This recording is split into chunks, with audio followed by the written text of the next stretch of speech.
So moving on to that Mustang game, well, that game, no offense to the Mustangs, was actually really fun. We do have very heavy rain in our forecast, Cynthia. Matter of fact, the National Weather Service has issued a flash flood watch that's in effect. The rain was just coming down like crazy. It was just, pounding on the windshield, and the wipers are going full blast.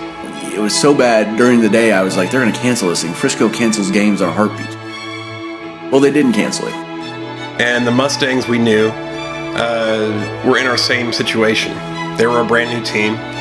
They were still coming together. They had those same challenges of trying to build a team and build something brand new from scratch.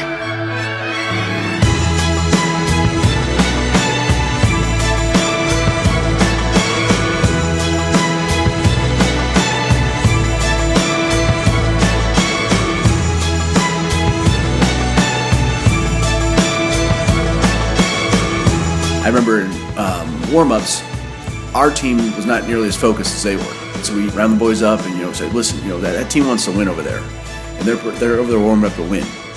So the boys got focused, and I think it just got the confidence of all the boys moving in the right direction, and that was cool.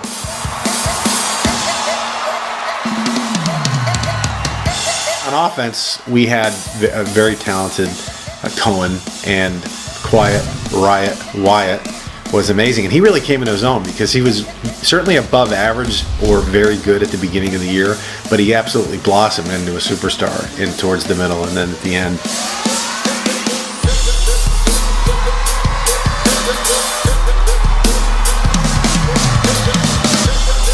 I threw to Wyatt, and then he hooked back around, no one was there, and he was just gone.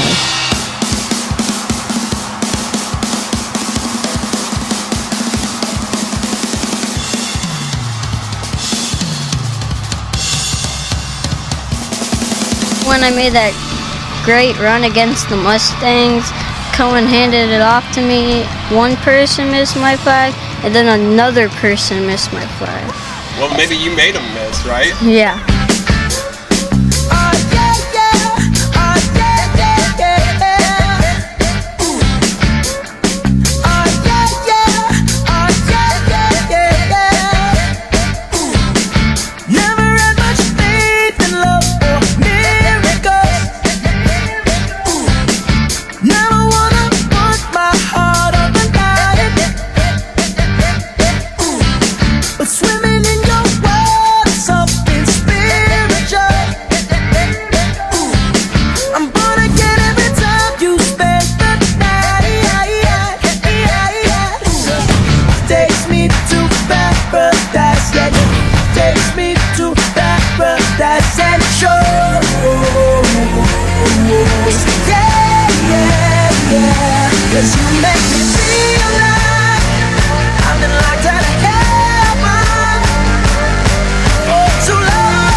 That receiver was covered, so I just ran, gave it all I got. And then I just kept on doing spins. Luckily, I got out of there and I scored a touchdown.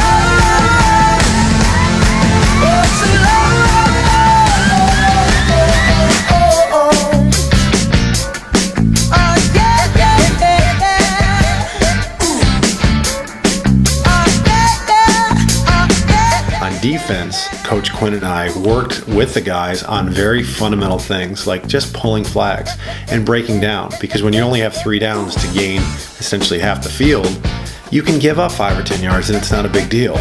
Don't lunge forward. Open up your gates, 'cause I can't wait to see the light.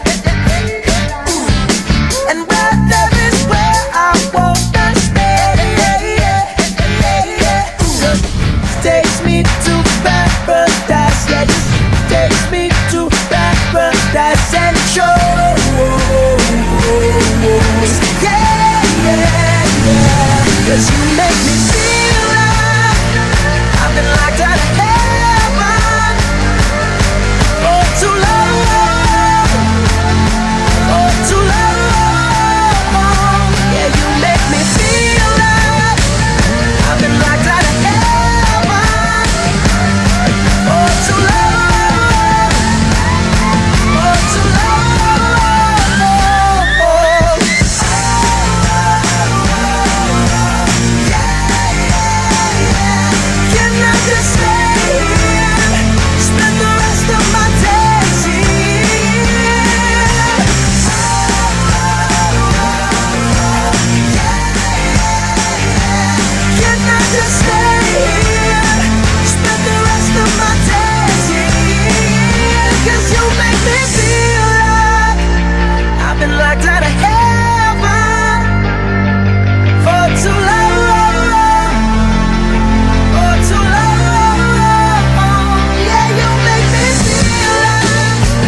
there was a play where we do a double snap, and when you do a double snap, meaning that you snap it to somebody and then he pitches it back, and that guy kind of acts as a quarterback, but he's really, technically at that point, he's a running back.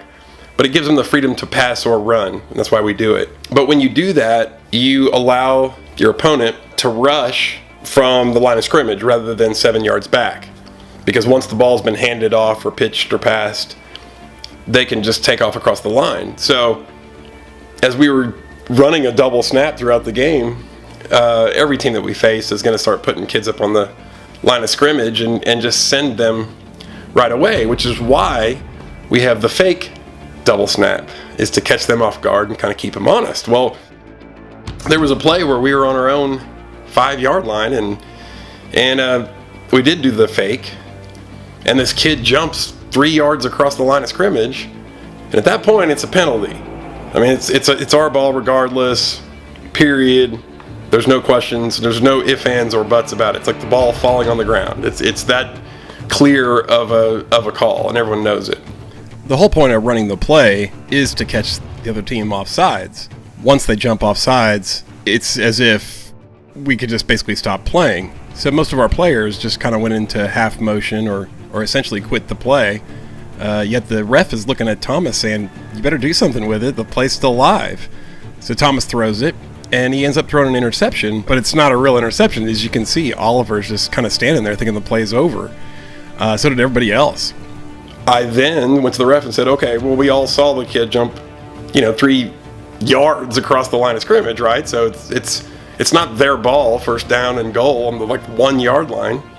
Well, sure enough, that's what he was calling. The line judge, the other referee, basically, he completely saw it, and he went and talked to the actual ref, the guy that gets to make the decision, the guy standing in the middle of the field. After their little conference, the ref comes to me and says, well, I'm not doubting that it happened, I just missed the call.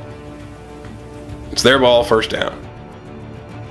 Thankfully, it wasn't a close game at that point, but I was pretty up in arms about it because it was a really, really bad call, and there's just nothing I can do about it, I guess. So that's what was going on there.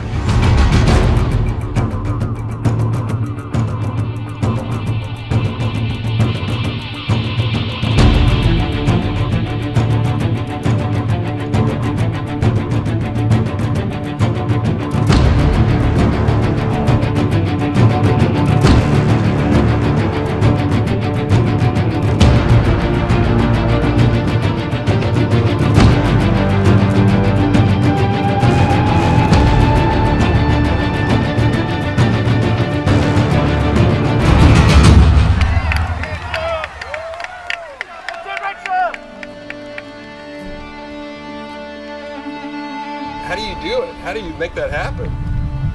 I had to sprint, and you can't just run and just run.